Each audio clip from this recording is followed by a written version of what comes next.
Hello, അങ്ങനെ നമ്മുടെ Eid vacations ഒക്കെ കഴിഞ്ഞ് നമ്മൾ ഇന്നാണ് സൈറ്റിലെത്തുന്നത്. ഇതിൻ്റെ ഇടയിൽ നമ്മുടെ ടീമിന് കുറച്ചും കൂടെ ടൈൽ ഏരിയ ലേ ചെയ്യാൻ കഴിഞ്ഞിട്ടുണ്ട്. അതൊക്കെ കഴിഞ്ഞതിന് ശേഷം അവർ നന്നായിട്ട് ടൈൽ ഏരിയ പ്രൊട്ടക്റ്റ് ചെയ്തിട്ടുണ്ട്. അതുപോലെ തന്നെ നമുക്ക് മാൻ ഹോൾസ് വരുന്ന പോർഷൻ, അതുപോലെ കോർണേഴ്സ് വരുന്ന പോർഷനൊക്കെ നമുക്ക് പെൻഡിങ് ആണ്. അത് നമ്മൾ കട്ട് പീസ് വെക്കാനുള്ളതാണ്. അതുകൂടാതെ നമ്മുടെ സ്വിമ്മിംഗ് പൂളിൻ്റെ ഹീറ്റ് പമ്പ്, ഫിൽട്രേഷൻ പമ്പ്, അതിൻ്റെ ഫിറ്റിങ്സ് ഒക്കെ സൈറ്റിൽ ഡെലിവർ ആയിട്ടുണ്ട്. നമുക്കിനി പെൻഡിങ് ആയിട്ടുള്ളത് പെർഗോളേൻ്റെ ഏരിയയിലാണ്. അവിടെ പില്ലേഴ്സിന് വേണ്ടിയുള്ള ആക്സസ് കൊടുത്ത് നമ്മൾ ഇലക്ട്രിക് ലൈൻസിനുള്ള കേബിളൊക്കെ അറേഞ്ച് ചെയ്തിട്ടുണ്ട്. ഈ വില്ലയിൽ നമ്മൾ ഏറ്റവും എഫിഷ്യൻ്റ് ആയിട്ട് കഴിഞ്ഞത് ഈ പൂളിൻ്റെ വാളും ഫ്ലോറും ആയിട്ടുള്ള ടൈലിംഗ് ആണ്.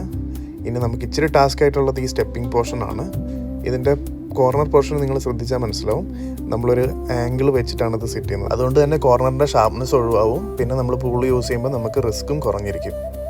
പിന്നെ UAE ചൂടിനെ കുറിച്ച് പറയണ്ടല്ലോ. താൽക്കാലിക ആശ്വാസത്തിനായിട്ട് നമ്മളൊരു ഫാനും ഒരു ഷെയ്ഡും അറേഞ്ച് ചെയ്തിട്ടുണ്ട്. ഇതൊന്നും പോരാ, എങ്കിലും അവർ നന്നായിട്ട് വർക്ക് ചെയ്യുന്നുണ്ട്.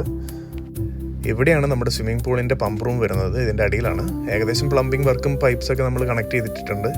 ഇതിന് ശേഷം ഏകദേശം കാര്യങ്ങൾ ഫിറ്റ് ചെയ്തതിന് ശേഷം ഇത് കവർ ചെയ്ത് കോൺക്രീറ്റ് ചെയ്ത് ടൈലിടും. കൂടാതെ ഇവിടെ ഒരു പെർഗോളയും കൂടെ വരുന്നുണ്ട്. പിന്നെ നമ്മുടെ സൈഡിൽ പോർഷൻസ് ആണ്. ഇവിടെയും നമ്മൾ ടൈലിട്ട് പ്രൊട്ടക്ട് ചെയ്തിട്ടുണ്ട്. അതുപോലെ സൈറ്റിൽ മറ്റു വർക്കേഴ്സും നമ്മളുമായിട്ട് നല്ല കോർഡിനേഷനാണ്. നമ്മുടെ ടൈൽ ഏരിയയിൽ അവർ പ്രൊട്ടക്ട് ചെയ്തിട്ടൊക്കെയാണ് സ്കാഫോൾഡിങ് ചെയ്തിരിക്കുന്നത്. ഇനി ഏകദേശം ഇത്രയും ഒരു പോർഷനും കൂടിയാണ് നമ്മൾ ഔട്ട്ഡോർ ടൈലിൻ്റെ ബാക്കിയായിട്ടുള്ളത്. അപ്പോൾ ബാക്കി വിശേഷങ്ങൾ പിന്നെ കാണാം. Tata, bye bye.